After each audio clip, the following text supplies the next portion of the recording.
Right, we have Korea Book Club. This is a bit of a special segment. What we're going to do is take a look at some of the major events in Korean literature over the past 12 months. Barry Welsh is here in the studio. Hello to you. Hello, nice to see you again. So, would you say it's been a great year for Korean literature, at least in translation?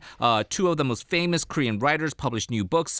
Who were the literary giants who returned to the scene this year? Right, okay, so you're absolutely correct. So two of the biggest names in Korean literature did come back with new English translations this year. So we had Hwang Sok-young, and he had a book called At Dusk, which we talked about earlier in the year.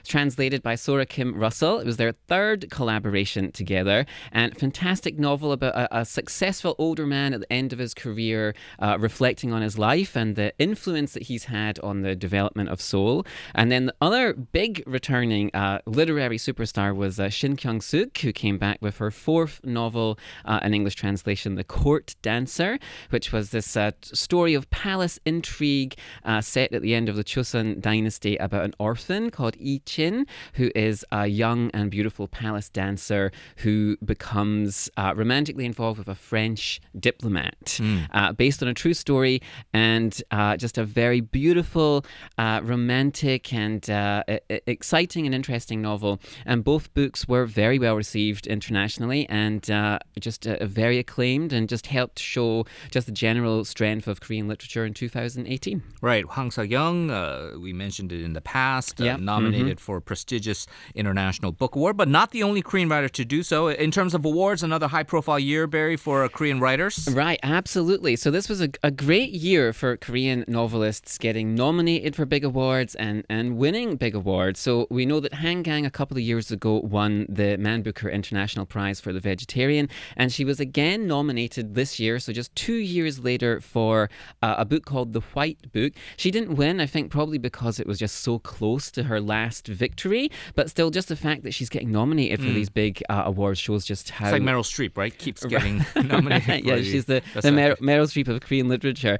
But then she wasn't alone. There was some other very successful writers. So Kim Young-ha won a very prestigious Japanese literary award for a book called The Murderer's Guide to Memorization, and that was made into a film, a Korean film last year actually, with Sol Cheongju, which was very successful. And then big news for a horror novel, or a kind of thriller novel, which we talked about, The Hole by Pyun Hae-young, won the Shirley Jackson Award for Best Novel earlier this year, and that really helped put her on the map internationally. That was again translated by Sora Kim Russell. And then the other big novel in terms of awards was The Impossible Fairy Tale by Han Yu-ju, which has just had a remarkable 12 months, a remarkable year. Actually published last year, but it was nominated for the Penn Translation Prize, for a couple of other big prizes as well, actually. And that was translated by Janet Hong. And then finally, Hwang Sok-young, as you mentioned, he won a very prestigious French award for his book At Dusk. All right, so a lot of kudos, awards being given out. Let's turn to another aspect of Korean literature. Big year for Korean graphic novels. Two very different graphic novel memoirs making waves this year. Tell us about those. Right, so we did talk about two fantastic graphic novels, or manhwa books, that were translated into English. And there was Bad Friends by Ann Ko, which was the most recent one published. The English translation was published in September. And again, it was just this very widely praised and acclaimed when it was released. It tells the story of two young girls in the 1990s growing up in sort of difficult circumstances, and just this story of female friendship kind of surviving or being put under strain and put under burden. And the other big graphic novel was Uncomfortably Happily by Hong Yeon-sik, which we also talked about on the show. And that was nominated for an Ignatz Award earlier in the year for outstanding achievements in comics and cartooning. And that was the story of a young couple, two young artists who want to escape the hustle and bustle of city life. And so they buy a little house and a plot of land on the mountain, and it tells a story of just how they survive in their new rural lifestyle. Well, so we have all these wonderful releases, these books, these novels translated to English, and it's kind of prosaic to now talk about the Korean wave, whether it's K-pop or drama or what have you, but we talk about maybe a Korean wave of K-books coming out, but it's being helped by one of the major K-pop stars here, the BTS band member RM, recommending books to his fans, just like Bill Gates always does. What books are on his reading list? Right, so sure. So he apparently RM is very famous among his fans and in general for recommending books, recommending novels. He's apparently a very frequent reader, and it's one of his main hobbies, I guess. And his fans seem to like tracking the books that he recommends. And among his recommendations were two Korean novelists. So he says he's a big fan of Han Gang, and he recommended her novel Human Acts, which is available in English. It was translated into English, and that's a very political book about political aspects of Korean history. Mm-hmm. And then he also recommended Shin Kyung-suk, Please Look After Mom, which is of course famous for winning the Man Asian Literary Prize several years ago, and is still just an incredibly popular book. So it's great to see people like RM recommending books, and hopefully it'll encourage more people to pick up copies of these books. With his social media following, a retweet by him probably would result in a lot of attention paid to your work, to say the least. You mentioned Shin Kyung-suk making headlines as well this year. There was news of an American TV adaptation of the book you mentioned, Please Look After Mom. What's going on with that? Right, yeah. So she was almost never out of the headlines this year. So obviously people were very excited about the fourth novel, the Court Dancer, getting published.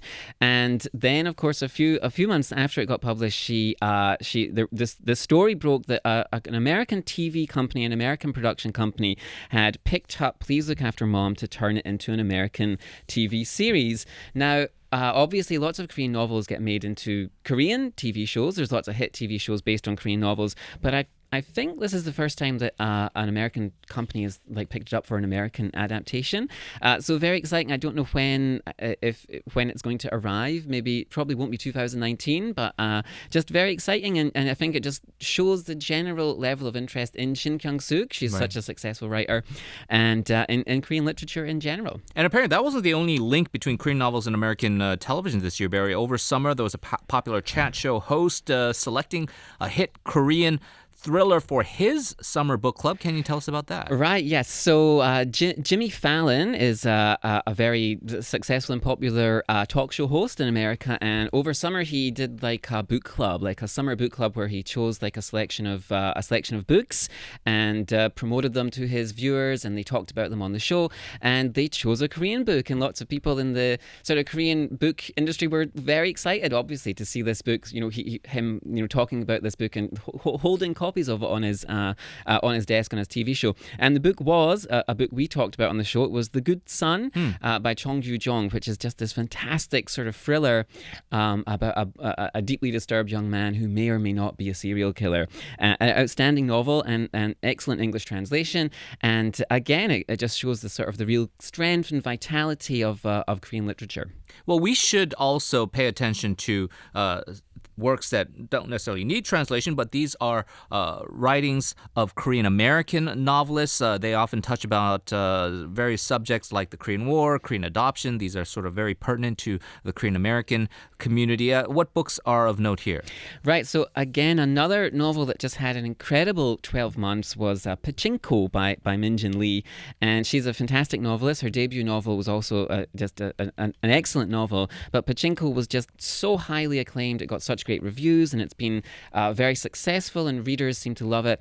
And it's just an outstanding book. It's a sort of a generational tale of a Korean immigrant family living in Japan over the past century, I guess, basically.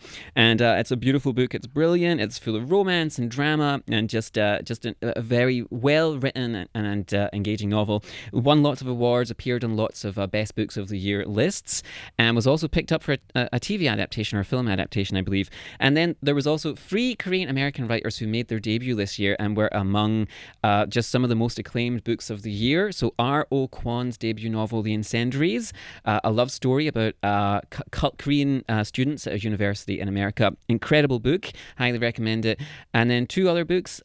Crystal Hannah Kim's debut novel, If You Leave Me, a love story set during the Korean War, and then a memoir by Nicole Chung called All You Can Ever Know. Both of those as well were just really highly regarded.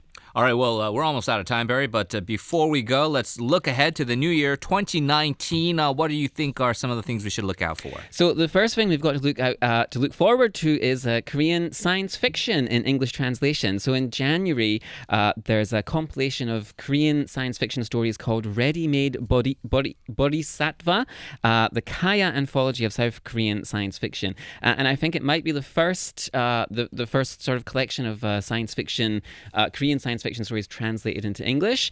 And then a couple of months later, I think in March, there is this the English translation of Kim In-soo's novel The Plotters, which is a sort of a crime novel, but it got lots of headlines this year because it was subject to a bidding war, and it sold for a huge sum of money to the publishing company, and just very excited to read it when it gets published. All right, well, successful 2018, a lot to look forward to here in 2019. Hopefully you will be telling us about those new works when they come out. Barry, appreciate all the hard work. Happy New Year to you, and talk to you again soon. Okay, take care.